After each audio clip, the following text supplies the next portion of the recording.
नमस्कार मित्रांनो, मी हेमंत देसाई ऑफिशियल या माझ्या यूट्यूब चॅनलमध्ये मनापासून स्वागत.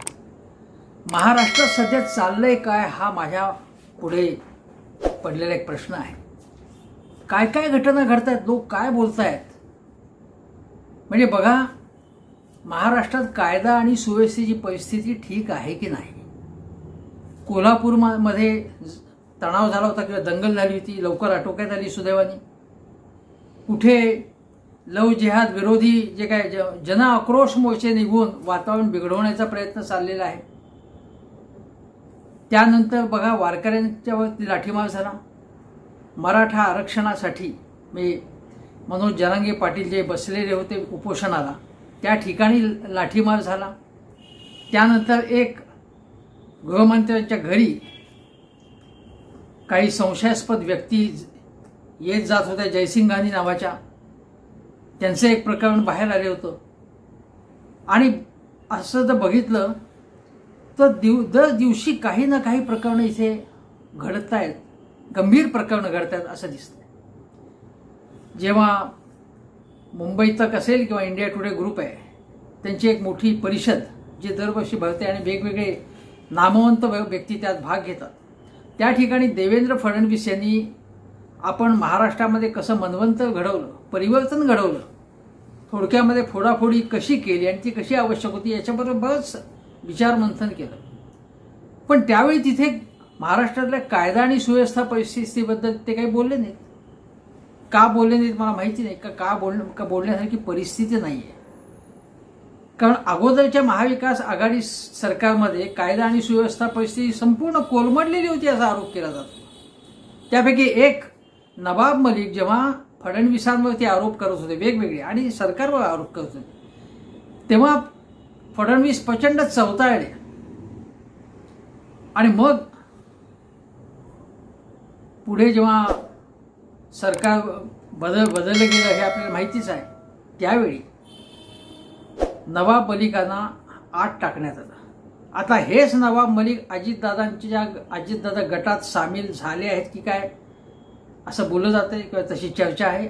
आणि नवाब मलिक जामिनावरती बाहेर आले, पण त्यांच्याबद्दल एक शब्दही कोणी काढत नाही. ज्या नवाब मलिकांनीचे पाकिस्तानी दहशतवाद्यांशी संबंधी देशद्रोही आहेत, ते अंडरवर्ल्डशी संबंध आहेत असं जे बोललं जात होतं, ते जर नवाब मलिक इतके राष्ट्रद्रोही असतील तर आता का नाही बोलत आहेत. त्यांच्यामध्ये जामिनावरती बाहेर आले असले तरी बाबा त्यांच्यापासून देशाला धोका आहे आणि अजितदादा गटांनी त्यांना जवळ घेताच कामा नये असं कोणीच काही बोलताना दिसत नाही.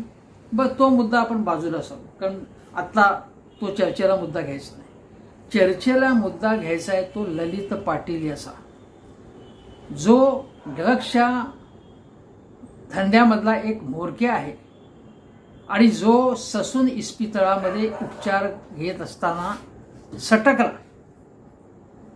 आणि तो कसा सटकला याच्याबद्दल प्रश्न विचारले जात आहेत. आणि शिवसेनेच्या एक मोठ्या नेत्या, उपनेत्या सुषमा अंधारे, ज्या कधीही बेजबाबदारपणे बोलत नाहीत, अत्यंत अभ्यासपूर्ण पद्धतीने, चांगल्या पद्धतीने, तर्कशुद्ध पद्धतीने त्या मांडणी करतात, संयमी भाषेत बोलतात, पण अशा पद्धतीने वार करतात की ओय ओय म्हणण्याची पाळी ज्यांच्यावरती वार होतो त्यांच्यावरती येते. आता काय झालंय बघा, सुषमा अंधारेंनी अनेक प्रश्न विचारलेले आहेत. आता बघूया आपण ती बातमी बघूया.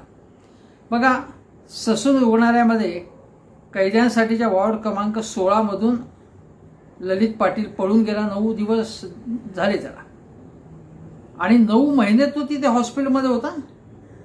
भैया काय मोठा त्याला असे काय आजार होते, तर ते डीन म्हणतात की ते काय आम्ही सांगणार नाही. ठीक आहे, डॉक्टर ती प्रायव्हसी असते, पण निदान तुम्ही संबंधित लोकांना तरी त्या गोष्टीची माहिती दिली पाहिजे. हे संशयास्पद आहे ना. 9 महिने हा उपचार घेत होता ससूनमध्ये आणि मग तिथनं फरार झाला. मग प्रश्न विचारायचे नाहीत. पण अजूनही एक तर ललित पाटीलला शोधण्यामध्ये पोलिसांना यश आलं नाही. आणि हेच जर महाविकास आघाडी सरकारच्या किंवा काँग्रेसच्या काळात झालं असतं तर देवेंद्र फडणवीसांनी द्वाही फिरवली असती सगळीकडे की काय चाललंय हे, कायदा आणि सुव्यवस्था कोलमडली आहे, वाट लागली आहे, महाराष्ट्राचं वाटोळं झालेलं आहे, महाराष्ट्राची बेबरू झालेली आहे. आता या प्रश्नाबद्दल देवेंद्र फडणवीस तोंड उघडायला देखील तयार नाही. गृहमंत्री आहेत ना देशाचे, राज्याचे, कसा काय पळून गेला हा? या घटनेमध्ये राज्य सरकारमध्ये शिंदे गटाच्या मंत्र्यांचा सहभाग असल्याचा आरोप आहे. आणि ललित पाटील आपले एक मंत्री दादा भुसे, जे जेव्हा शेवटपर्यंत उद्धव ठाकरेंनी सांगत होतो की शेवटपर्यंत तुमच्याबरोबर आहे, आणि मग अगदी त्याचाही अगदी शेवटच्या टप्प्यामध्ये जेव्हा त्यांना फोन करण्यात आले की कुठे आहात तुम्ही, तेव्हा ते जेवत होते आणि ते म्हणाले की अन्नाची शपथ घेऊन सांगतो, अन्न देवतेची शपथ घेऊन सांगतो की मी तुमच्याबरोबर राहणार आहे. आणि मग ते तिकडे निघून गेले.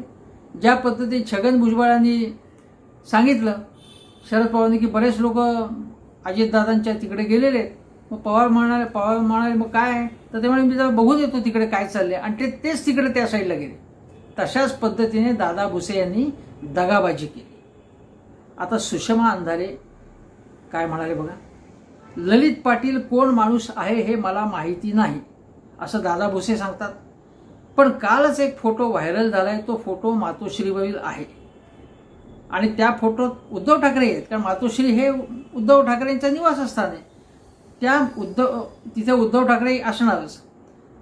मातोश्रीवर पद्धत अशी आहे की एखादी व्यक्ती ज्या जिल्ह्यातून येते त्या जिल्ह्यातील मोठा नेता किंवा अधिकृत व्यक्ती त्या व्यक्तीला घेऊन येते. याचा अर्थ ललित पाटीलला दादा भुसेच मातोश्रीवर घेऊन आले होते असं सुषमाताई म्हणतात. हां, पुढे त्या काय म्हणतात, असाच एक फोटो मागे अनिल जयसंघांनी प्रकरणातही समोर आला होता. त्या मातोश्रीवर फोटोही मी असं म्हटलं होतं की तेव्हाचे शिवसेनेचे जिल्हा प्रमुख कोण आहेत हे पहा, ते ठाण्याच्या जिल्हा प्रमुखांच्या माध्यमातून आले होते. म्हणजेच एकनाथ शिंदेंच्या मार्फत अनिल जयसंघांनी, मगाशी ज्याचा मी उल्लेख केला की जो असा एक आरोपी आहे आणि तो त्याचा कुठे वावर होता, त्याच्या कुटुंबातल्या लोकांचा कुठे वावर होता गृहमंत्र्यांकडे, हे मी मगाशी त्याचा उल्लेख केला. आणि हे प्रकरण गाजलं होतं. ज्यावेळी अजितदादा पवार हे महाविकास आघाडीत होते, त्यांनी हा प्रश्न विधानसभेत उपस्थित केलेला होता, पण फार जास्त बोलले नव्हते अजितदादा.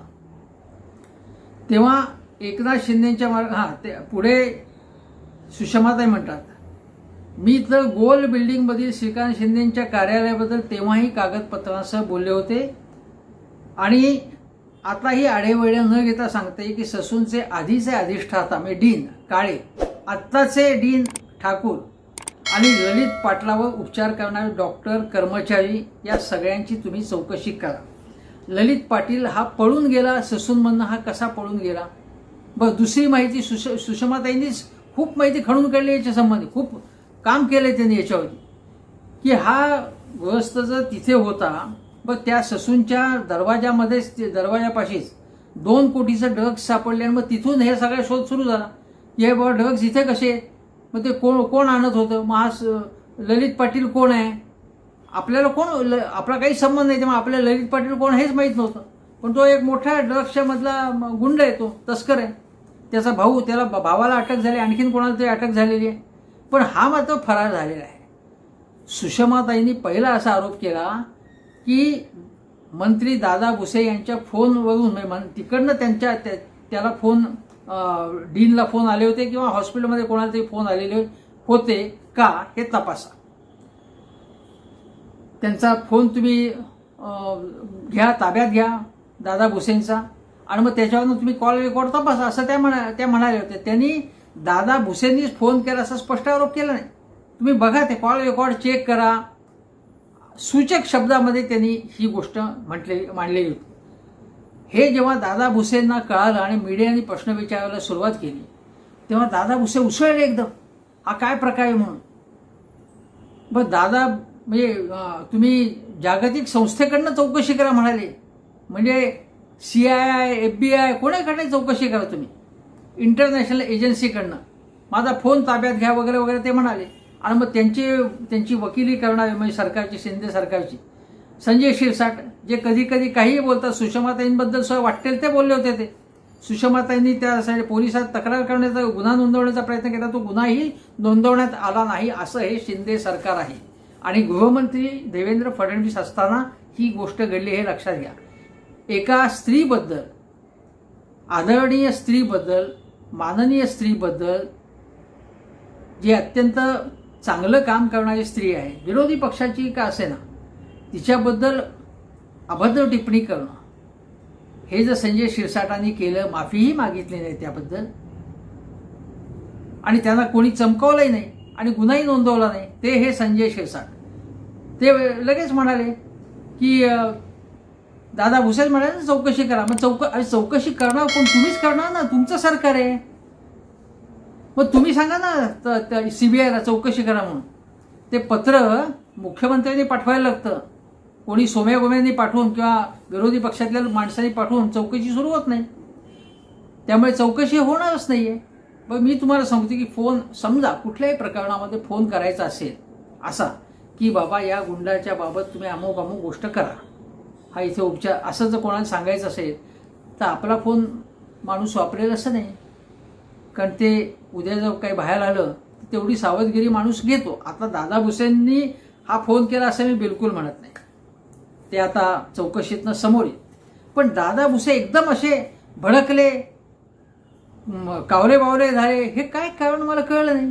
दादा भुसे जे एवढे सज्जन व्यक्ती असतील तर काही घाबरण्याचं कारण नाही त्यांना. पण मग मी काही चर्चेमध्ये बघितलं की सुषमाताई एकीकडे आणि दादा भुसे होते, तेव्हा आधी एकदम हे झालेले, गरम झालेले दादा भुसे एकदम शांत झाले होते.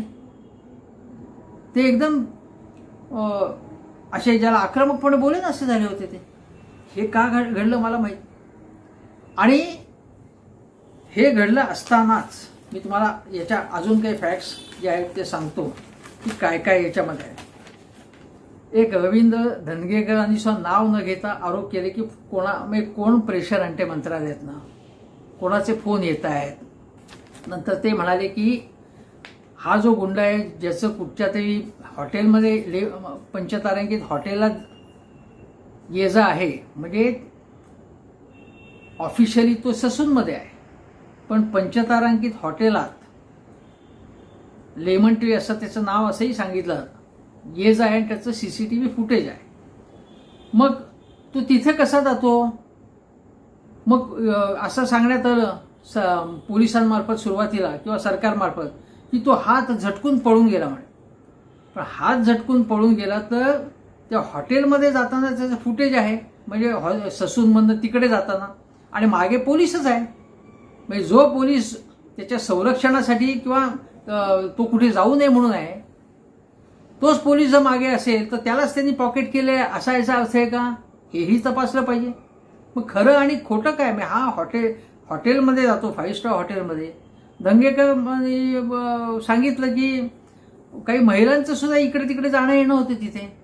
मग हे काय प्रकार नाही? त्या महिला आणि त्या याचा ललित पाटीलचा काय संबंध आहे? कशासाठी त्या तिथे येत आहेत? तुम्हाला लक्षात आलं मी काय म्हणतो ते? याचीही चौकशी करायला पाहिजे. पण हे केवळ ड्रग्सचे गुन्हे आहेत का वेगळ्या प्रकारचे गुन्हे आहेत हेही तपासलं पाहिजे. नाना पटोले तर म्हणाले की माझ्याकडे आणखीन माहिती आहे आणि ही आणखीन माहिती मी योग्य वेळी बाहेर काढेन. टप्प्याटप्प्याने हे सगळं झाल्यावरती मग शंभूराज देसाई हे महाविकास आघाडी सरकारमध्ये उद्धव ठाकरेंच्या कृपेने गृहराज्यमंत्री झाले होते. त्यांची कामगिरी अत्यंत सुमार कामगिरी होती मंत्री म्हणून, काहीही चमक नव्हती त्यामध्ये. ते शंभूराज देसाई एकदम दुसरंच प्रकरण निघालं. तर संजय गायकवाडांना एक आरोप करायला सांगितला. संजय गायकवाड तुम्हाला माहिती आहे की वाटेल ते बोलतात. शिंदे गटातले एक आमदार एका ठिकाणी काहीतरी गुन्हेगारी झाली होती एका वस्तीत, तिथे गेले आणि ते म्हणाले की ॲट्रॉसिटीची भीती दाखवून तो कोणी काही करत असेल, म्हणजे ॲट्रॉसिटी कायद्याची भीती दाखवून, तर आम्ही 1000 जणांचा माव आणून अद्दल घडू, असा हे आमदार ग्रस्त म्हणत होते. सरकारी कर्मचारी हे एकजण म्हणजे हरामखोर आहेत, माज आलेल्या वगैरे असं म्हणाले होते. आणि उद्धव ठाकरे यांच्याबद्दल सुद्धा काही म्हणजे अत्यंत वादग्रस्त विधान त्यांनी उद्धव ठाकरेंबद्दल पूर्वी सुद्धा केलं होतं. आजही त्यांनी ते विधान केलेलंच आहे. म्हणजे आज तर ते काय म्हणाले की शिंदेंचं एन्काउंटर होणार होतं म्हणे. आता शिंदेचं एन्काउंटर का होणार होतं म्हणे, तर ते नक्षलवादाचा सगळा विषय, ते पालकमंत्री होते त्या चंद्रपूर गडचिरोलीचे वगैरे मग या सरकारमध्ये, उद्धव ठाकरेंच्या सरकारमध्ये, आणि तेव्हा त्यांना अशी थ्रेट होती, भीती होती, म्हणून त्यांना Z+ सिक्युरिटी हवी होती. त्या संदर्भात मीटिंग चालू होती आणि मी गृहराज्यमंत्री होतो. त्यावेळी उद्धवजींचा फोन आला की हे Z+ वगैरे यांना द्यायचे नाही. समजा आला असेल फोन उद्धवजींचा, उद्धवजी म्हणजे Z+ सिक्युरिटी कोणाला द्यायची कोणाला नाही द्यायची याच्या संबंधी काही रिपोर्ट्स मागवले जातात. उद्धवजींना त्यासंबंधी काही माहिती मिळाली असेल किंवा तेव्हाचे जे गृहमंत्री होते, म्हणजे दिलीप वळसे पाटलांच्या काळात झालं हे का अनिल देशमुखांच्या काळात झालं हे बघायला पाहिजे. गृहमंत्री काय म्हणतात तेही बघितलं पाहिजे, कारण हे गृहराज्यमंत्र्यांना फारसे काही अधिकार नसतात. आणि एकनाथ शिंदे यांच्यासारख्या वरिष्ठ मंत्र्याची सुरक्षा जी असेल तो विषय गृहमंत्र्यांनी हाताळला असता. पण शंभूराज देसाई अचानक त्याच्याबद्दल बोलायला लागले की त्यांचा फोन आला आणि आधीही म्हणाले होते ते, पण आजच अचानक हा विषय काय काढला त्याने शंभूराजने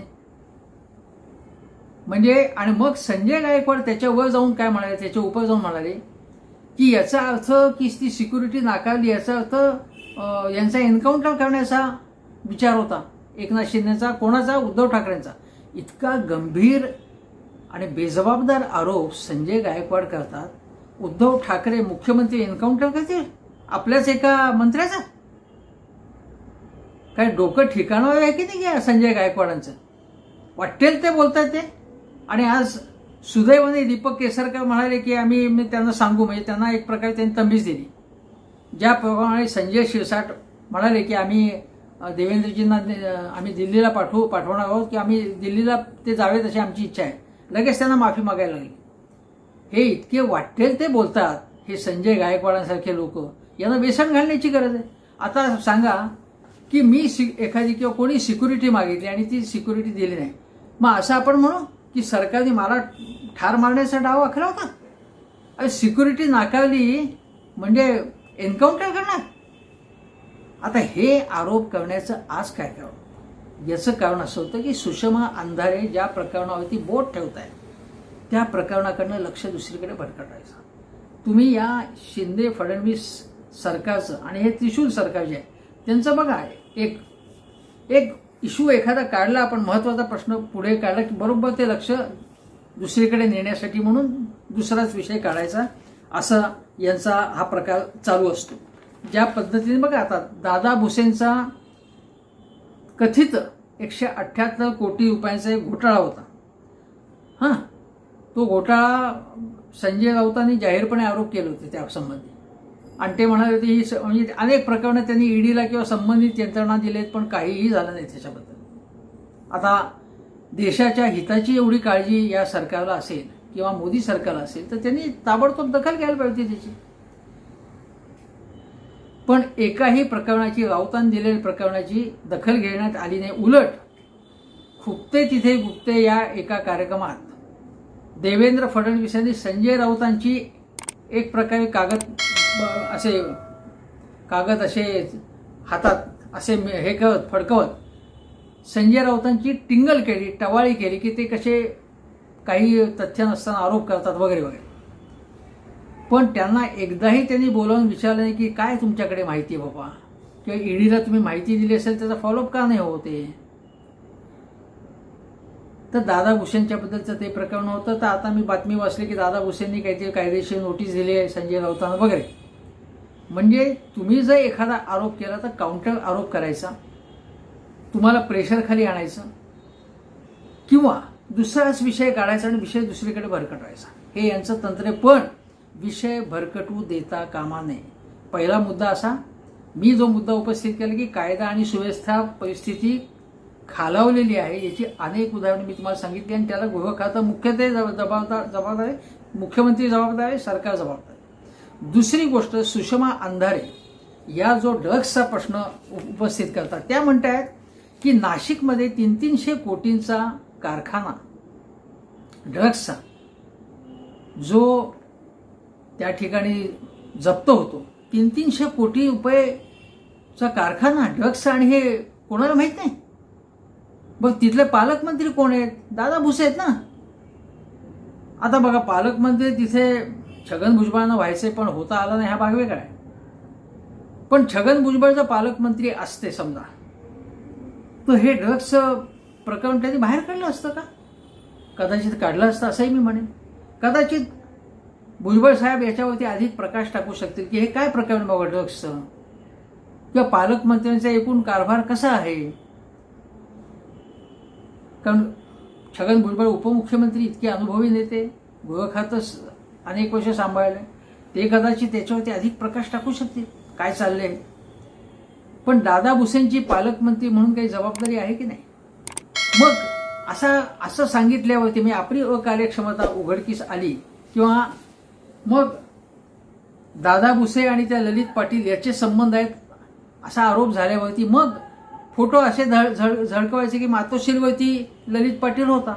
अरे ललित पाटीलला मातोश्रीवर दादा भुसे घेऊन गेले होते. मातोश्रीवरती सहज शेंगदाणे खात कोणी जाऊ शकत नाही आत. आधी माहिती द्यायला लागते कोण आहेत, कशासाठी आहेत, काय आहेत वगैरे.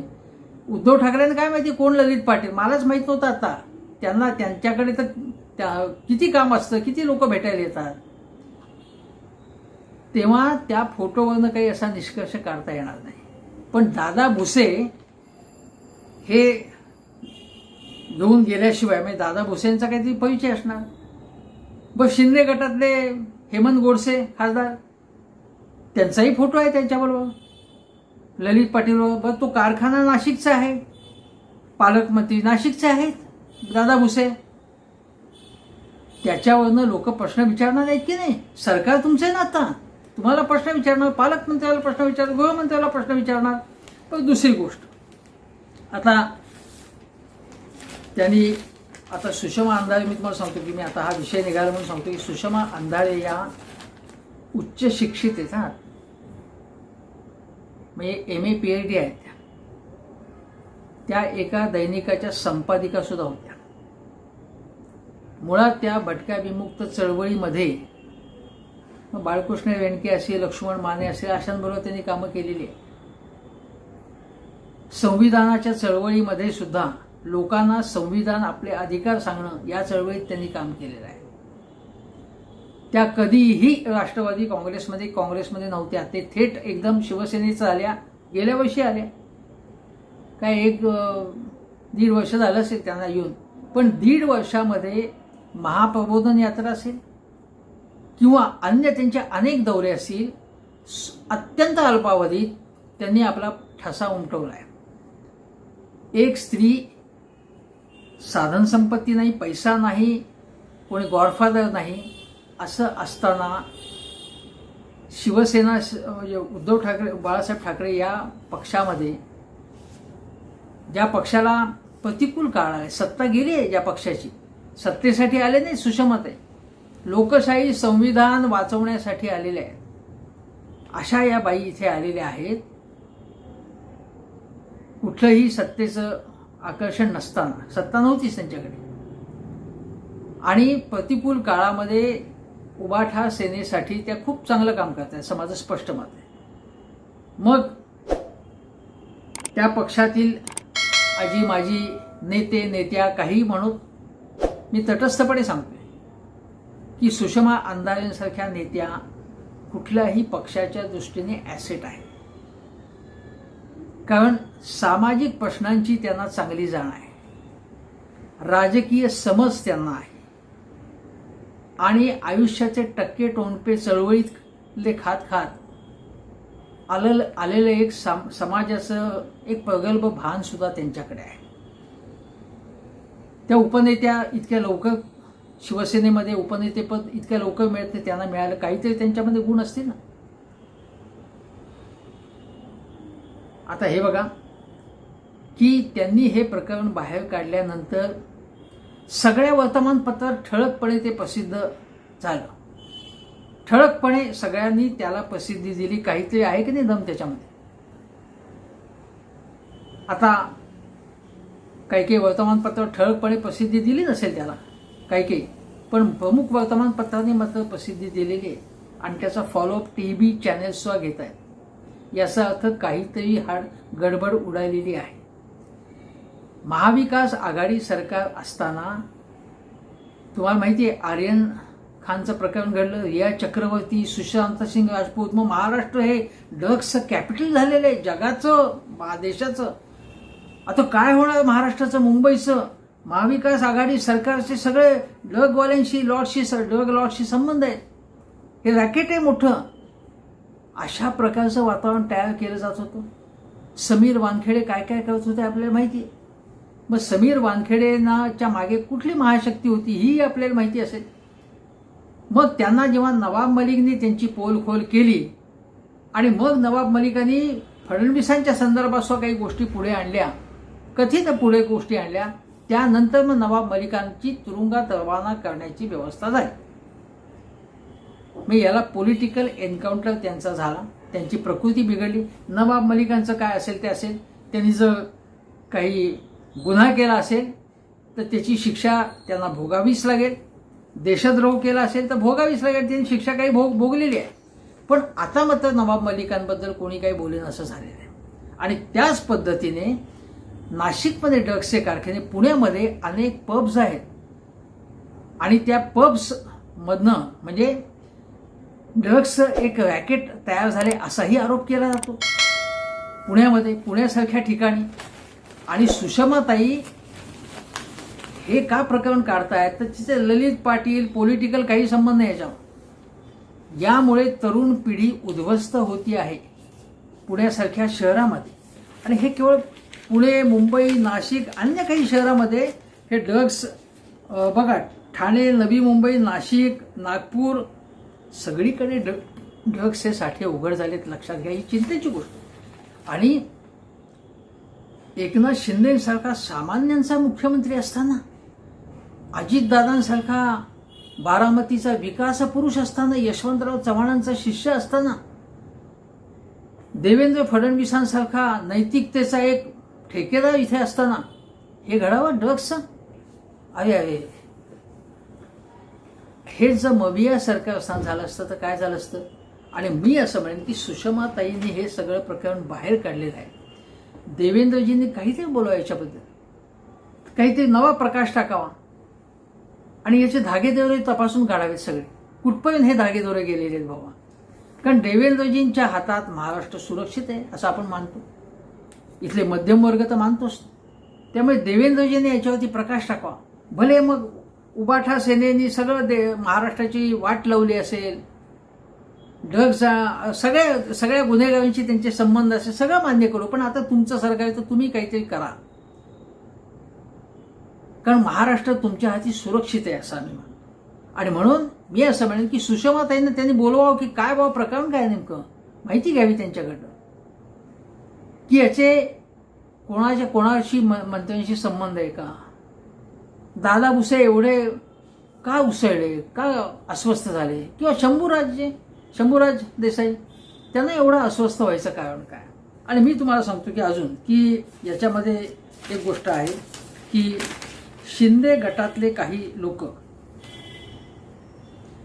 पुण्याचे काही नेते, आता मी नाव घेत नाही त्यांचं, तर त्यांच्याकडे एकाकडे काहीतरी 4 लाखाचा कंगवा, 35 लाखाचा जर्किन आणि 2 कोटीची गाडी आहे म्हणे, पदाधिकारी कोणतरी. आणि असाच एक दुसरा कोणी त्यांचा एक नेता आहे पुण्याचा, तो जागांचे व्यवहार करतो आणि त्याच्याकडे मुख्यमंत्री आले की कोणाला तरी पाहुणचार करायला लागतो, बर्दाश्त ठेवायला लागते. अशांपैकी कोणी काय असतील मला माहीत नाही, कोणाकडे किती संपत्ती आहे मला माहिती. म्हणजे या सगळ्याचा शोध घेतला पाहिजे. म्हणजे मुख्यमंत्र्यांनी शोध घ्यावा, कारण मुख्यमंत्र्यांची प्रतिमा, मुख्यमंत्री एकनाथ शिंदे यांची स्वच्छ प्रतिमा आहे, ती आणखीन लखलखीत होईल याच्यामुळे. त्यांनी याचा शोध घ्यावा, कारण शेवटी ते बाळासाहेबांच्या विचारांनी चालणार आहेत, धर्मवीरांच्या विचारांनी प्रेरणा घेऊन ते सगळ्या महाराष्ट्रामध्ये समृद्धी आणतायत. तर अशा ड्रग्स, ललित पाटील, कोण भूषण पाटील, अशा गोष्टींमुळे त्यांची प्रतिमा खराब होते, याची आम्हाला चिंता वाटते. आणि सुषमाताईंनी तर चांगली गोष्ट केलेली आहे. माझ्या मते समाजाच्या दृष्टीने अत्यंत चांगली गोष्ट सुषमाताईंनी केली की हे प्रकरण त्याच्या त्या मुळाशी गेलेले आहेत, त्याचे धागेदोरे तपासण्याचा त्यांनी प्रयत्न केलेला आहे आणि त्याच्या संबंधी काय ती तुम्ही पुढे आणा गोष्टी. आता बघा की एक अजून एक गोष्ट अशी की म्हणजे या 5 स्टार ट्रीटमेंट या ललित पाटीलला कशी दिली जाते हाही मुद्दा त्यांनी उपस्थित केलेला आहे. अशा अनेक गोष्टी आहेत की जे मला सांगणं आवश्यक वाटतं की जी अतिशय अस्वस्थ करणारी गोष्ट आहे. आता शेवटची गोष्ट सांगतो तुम्हाला की हा जो ललित पाटील आहे त्यांनी 2 वर्षापूर्वी पुण्याच्या चाकण पोलिसांनी केलेल्या कारवाई विरोधात जामिनाची मागणी करणारी याचिका ललित पाटीलनी मंगळवारी मागे घेतली. आणि तो स्मगलर आहे, ड्रग्सचा स्मगलर आहे. तर तो बघा त्याने पुण्यातल्या पलायन केल्यानंतर सध्या तो फरारी असल्याचे विशेष सरकारी वकील हिरे यांनी न्यायालयाच्या लक्षात आणून दिले आणि त्याच्या जामीन याचिकेला विरोध केला. मग ललितकडून याचिका मागे घेत असल्याचे न्यायमूर्ती डिगे यांच्या एकल पीठाला सांगण्यात आले. सिंगल बेंचची आहे. चाकण पोलिसांनी 2020 मध्ये अंमली पदार्थ तस्करी प्रकरणी केलेल्या कारवाई प्रकरणी जामीन देण्याच्या मागणीसाठी ललित हायकोर्टात गेला होता आणि त्याला तिथेच अटक करण्यात आली होती. म्हणजे अंमली पदार्थ विक्री प्रकरणात त्याला अटक करण्यात आली होती. आता एक लक्षात घ्या, हे स्मगलिंग हल्ली ड्रग्सचं स्मगलिंग मोठ्या प्रमाणात होतं. आर्यन खानचा स्मगलिंगशी काहीही संबंध नसताना त्याला तुरुंगात टाकण्यात आलं. त्याची संपूर्ण देशात बदनामी करण्यात आली.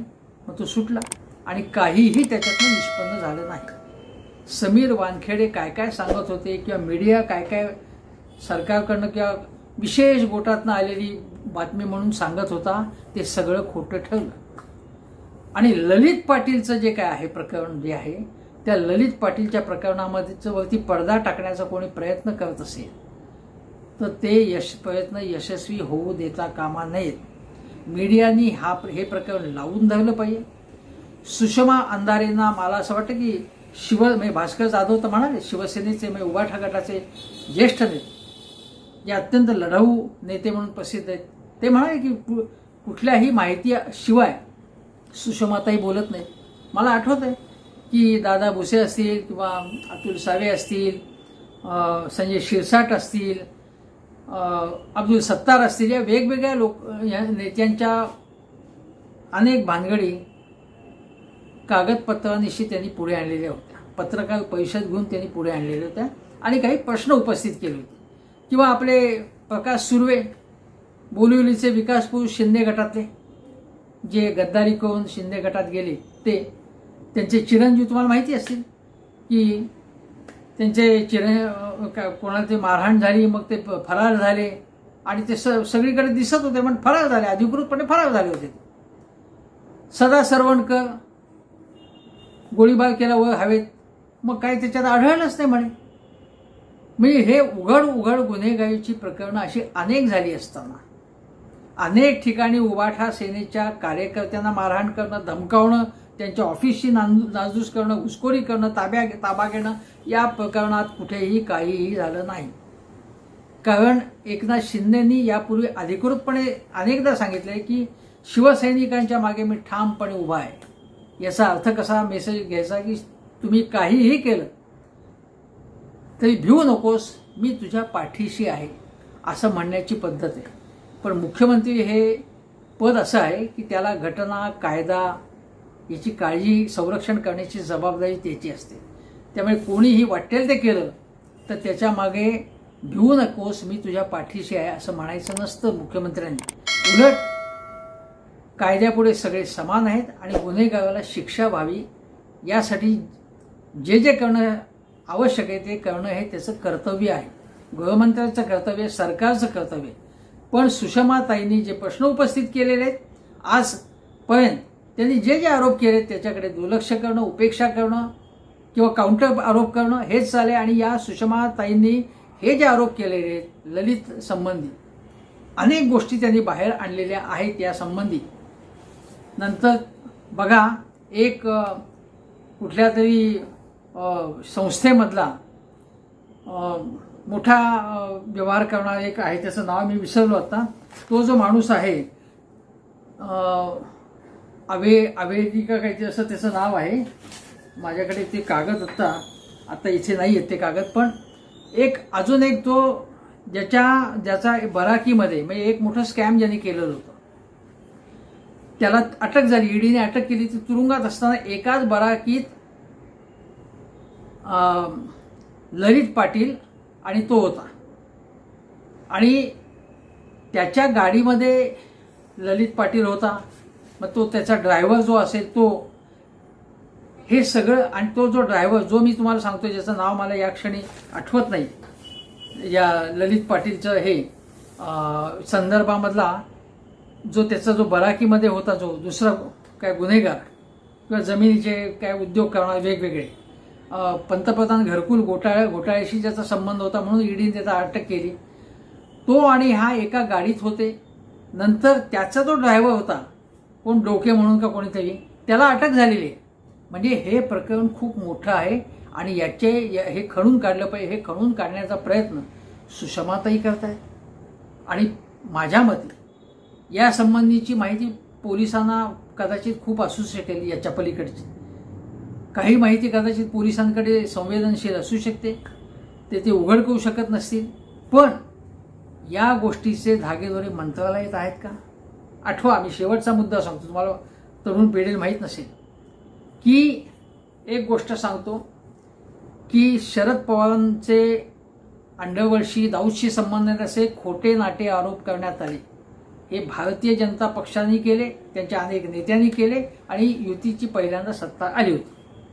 पण काहीही त्याच्यात तथ्यच नव्हतं, काही सिद्ध झालं नाही त्याच्यात. त्यानंतर त्यांचं सरकार असताना, म्हणजे काँग्रेसचं सरकार असताना, मंत्र्यांच्या केबिनमधनं दुबईला फोन गेले असे आरोप झाले होते. त्याचंही पुढे काही झालं नाही. पण यांनी काहूर खूप माजवलं होतं यासंबंधी भाजपवाल्यांनी. मग आता तुम्ही जर तुमच्या काळात असं घडलं तर काहूर का माजवलं जाणार नाही? एक किस्सा सांगतो तुम्हाला. नागपूरला सुधाकर नाईक मुख्यमंत्री असताना एक संपादक होता, एक ज्येष्ठ संपादक होता. आणि तो जिथे राहत होता त्याच्या शेजारीच एक पोलीस अधिकारी राहत होता. त्यांचा काहीतरी वाद सुरू होता, काहीतरी व्यक्तिगत वाद सुरू होता. मग एकदा त्या वादाचं मोठ्या संघर्षात थोडंसं भांडणात रूपांतर झालं. आणि मग त्या पोलीस अधिकाऱ्यांनी त्यांना गोळ्या घातल्या, त्या संपादकाला, त्या पत्रकाराला, आणि खळबळ माजली. बरं, तो पळून गेला आणि त्यानंतर पुन्हा दाखल झाला आणि पुन्हा कुठेतरी त्यांनी फायरिंग केली. सुधाकर नाईक मुख्यमंत्री ताबडतोब नागपूरला गेले, विमानाने नागपूरला गेले. त्यांनी सगळ्यांची विचारपूस केली, त्या कुटुंबियांची, त्या पत्रकाराच्या कुटुंबियांची. आणि त्या क्षणी त्यांनी निर्णय घेतला की नागपूरचे जे पोलीस आयुक्त होते, मला वाटतं पठानिया का कोणीतरी होते, त्यांनी त्यांची बदली करून टाकली, ताबडतोब त्यांच्यावर कारवाई केली. याला म्हणतात कठोर कारवाई करणं. अनेक प्रकरणं घडूनही कायदा सुव्यवस्था हातात घेण्याचे गोष्टी होऊ नये, काहीही घडत नसेल, दंगली घडवणाऱ्यांच्या मुसक्या बांधू, त्यांना आवळू, त्यांना पाताळात टाकू वगैरे वल्गना केलेला काहीही होत नाही. पण सुषमाताईंनी तरुण पिढीच्या दृष्टिकोनानं ड्रग्सच्या या सगळ्या रॅकेटवरती आणि कदाचित त्याच्या कथित राजकीय कनेक्शन संबंधी मंत्रालयात कोणाचं कनेक्शन आहे की नाही हे तपासा, या सगळ्यावरती प्रकाश टाकून आपली सामाजिक जबाबदारी पार पडली आहे. यात राजकारण करण्याचं कारण नाही, राजकारण नाही आहे, हे समाजकारण आहे. आणि म्हणून बघा, अनिल अवचटांसारखे जे आता लेखक, सामाजिक कार्यकर्ते, कितीतरी हे लोक ड्रग्सचं व्यसन किंवा व्यसनमुक्ती व्हावी म्हणून प्रयत्न करतात. सुषमाताईंनी एक प्रकारे तसाच प्रयत्न केला आहे, सामाजिक चांगलं काम केलं आहे. एका गुन्हेगारीवरती बोट ठेवलं आहे आणि या गुन्हेगारीला संरक्षण मिळता कामा नये अशी आग्रही मागणी केली आहे. तपास करा तुम्ही, काही त्याच्यात कोणाचं कनेक्शन असेल तर चांगलीच गोष्ट आहे. पण सुषमाताईंनी जे प्रश्न उपस्थित केले त्याला उत्तर द्या, तपास करा आणि दूध का दूध, पाणी का पाणी होऊ द्या, एवढंच मी सांगतो आणि इथेच थांबतो. माझा हा चॅनल अवश्य बघा, शेजारचं बेल आयकनचं बटन दाबा आणि पुन्हा एकदा आपण लवकरच भेटू. नमस्कार.